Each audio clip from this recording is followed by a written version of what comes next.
Tiếng ve mọi người, tiếng ve rất lớn.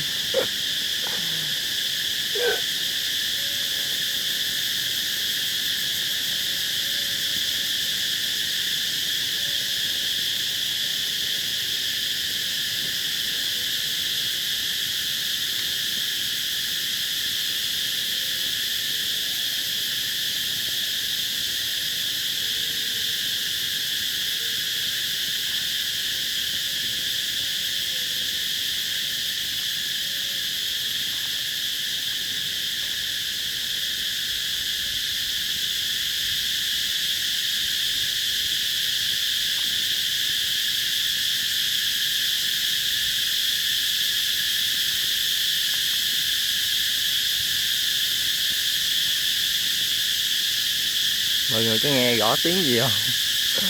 Rất là lớn luôn.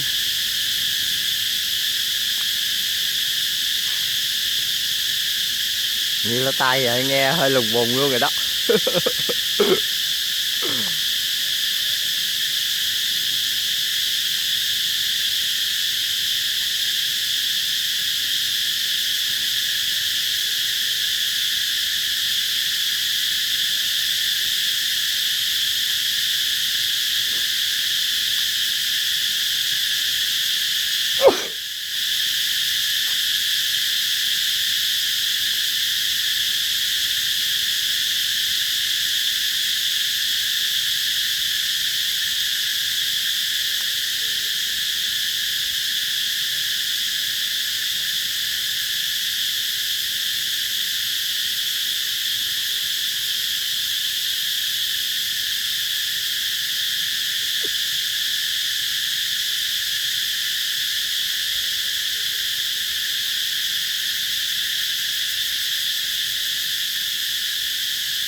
Nghe nhoi nhoi bên tai luôn mọi người ơi. Tiếng này rất lớn nha.